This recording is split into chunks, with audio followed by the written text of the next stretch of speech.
Happy Tuesday, everybody. Welcome to my channel. I do have a 10-minute watercolor painting video for you today, but before I get into that, I wanted to talk about my website and the newsletter that you can sign up for there. So my website is CoreyFrankCreates.com, and there's several things there. Of course, it has a link to my YouTube channel on the website. There's also a link to my art shop on Redbubble, so I would love if you go check that out there. Several of my paintings are on a variety of different products on there, which is great, so please check that out. And then finally, I want to tell you about the weekly newsletter that I send out. So if you visit CoreyFrankCreates.com, go down to the bottom of the page, there is a place to sign up for my newsletter. I send a weekly email with just kind of some updates about what I've been working on, a tip or trick for the week, as well as any art-related updates. So I would love for you to go there, sign up for my newsletter. I have some content on there that doesn't necessarily get on other platforms like YouTube or Instagram. So please go ahead and check that out, CoreyFrankCreates.com. But now I'm gonna go ahead and get into this 10-minute painting video. If you've seen any of my other 10-minute watercolor painting videos, you know that I don't begin with a sketch for these just because it's about getting paint on paper and having some sort of finished product at the end, no matter what it may look like. With any sort of painting that I want to look more finished and accurate, I definitely do a light pencil outline sketch, but for these I don't. So let me talk a little bit about the colors I'm using and the paintbrush. I go through seasons of which paintbrush is my favorite to use, and if you've seen any of my recent videos, you may recognize the slanted tip flat brush. It's very versatile. Because it's at an angle, the tallest point of the bristles come to a really nice point, so you can do some fine detail work, and then you can turn it on its side on the flat edge to cover wider areas of the paper at a time. So that's what I've been using and really finding helpful for recent paintings. Could be in a month or two I'll be really into a different paintbrush. So that's what I'm using, a slanted flat brush. And you can see it's not very big, so you can use it for small paintings. It'll take a little longer to do larger paintings with the smaller sized one, but it still works really well for all different kinds of effects that you want to achieve.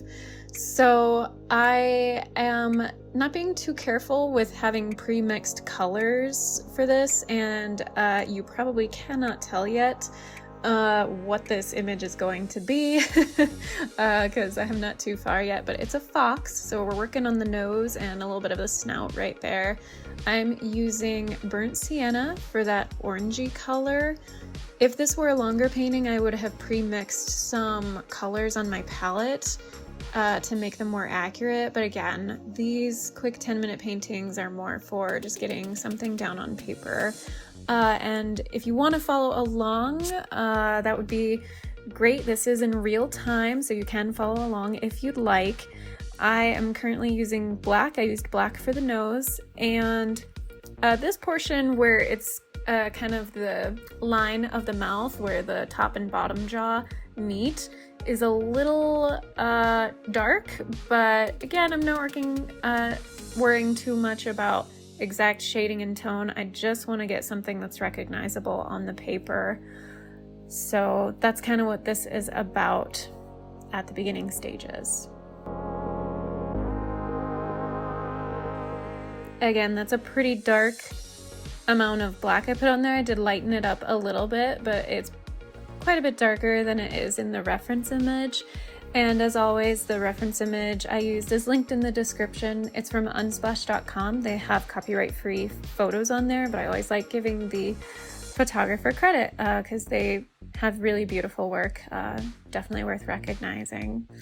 So now I've moved on to the eye and just kind of eyeballing relative to the other portions of the face that I have already painted where the eye was relatively placed, and trying to work pretty quickly because in just 10 minutes you don't have too much time. So right here I really am using that very corner tip of the brush to fill in the detail, and apologies, my hand blocks it a little bit, but that is where you can get that fine detail work in. An eyeball, that's a very small area right there, and finer lines and areas of color you need to fill in. So you can see how well that paintbrush works for detail work, as well as, for instance, when I first started putting the burnt sienna paint down on the paper, I was able to fill it in a little quicker by turning the brush on its side.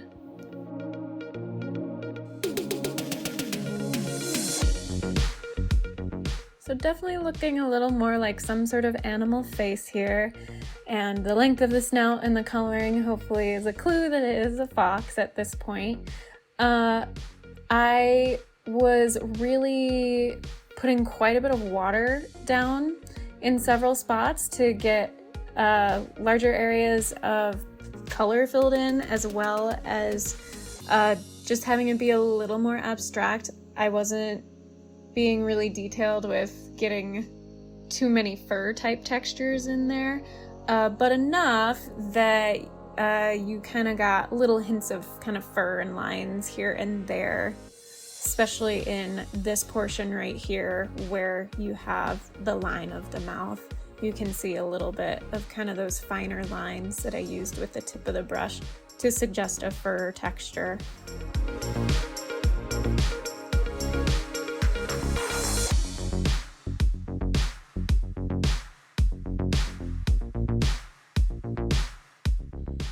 And a note about watercolor in general: the more water you have in your paint, the more watered down it is, obviously the less texture there will be, because the water smooths everything out. And you can do a little hint of texture, like drawing kind of lines and things like that, but a lot of time they ultimately, the paint winds up flowing into each other. So if you want more detailed look of hair, kind of like I do a little bit here, you want to have more paint than water on your brush, because when you have more paint, it's thicker. The bristles from your paintbrush are going to show up more. So that's just a way to kind of help get texture a little bit. And a lot of the time watercolor artists will work in layers, and I like to do this as well when I am doing a much longer painting. You lay down a lot of your smooth washes of color, which are more watered down, or you do wet into wet techniques so everything blends together. Wait for it to dry, and then you can go over the top with more kind of details with the thicker paint on there. But again, for this one, I'm working pretty quickly, so you have to do a little bit of combination. You don't necessarily have the time to wait for everything to dry. So you pick and choose the parts where you want to include more texture, and then the brain is really good at kind of filling in some details for us visually, so people can kind of look at it and leave things to the imagination.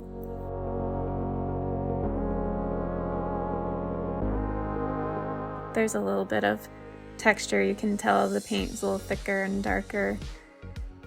And at this point I knew I was running out of time a little bit, so I wanted to add, just to make it look a little more complete, some fun kind of abstract color in there. Not necessarily color that you would see on a real fox, but just adds a little bit of visual interest.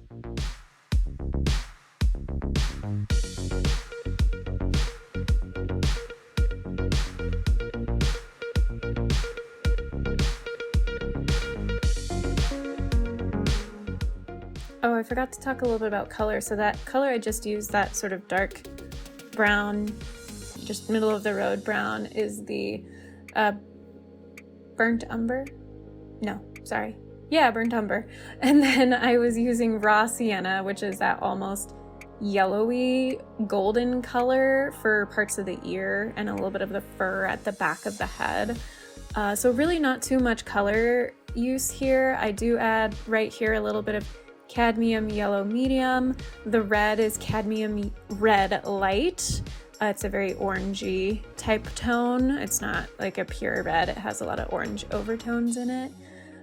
So just adding some of those different colors, and for abstract splashes, I really wet the paintbrush, dipped it in the paint, and then tap it to get some of that water droplet effect. Or you can run the brush across the side of your finger to get a really fine, like this, how I'm doing right here. That'll get you more really fine little splatters of paint, almost like itty bitty dots or freckles.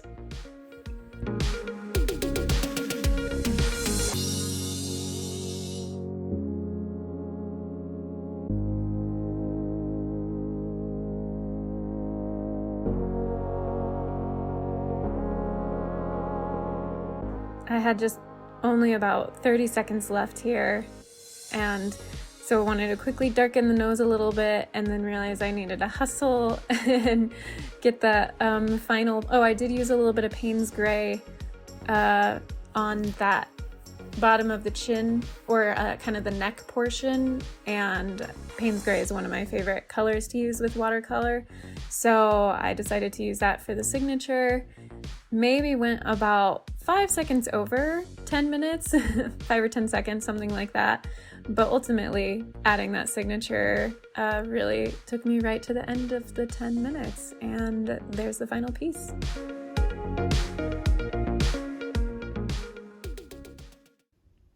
Thank you so much for watching. I hope you enjoyed that. If you did, please give this video a thumbs up. Go ahead and subscribe to my channel if you haven't already. I would greatly appreciate it. Until my next video, be kind to yourself, be kind to others. God bless, and I'll see you soon.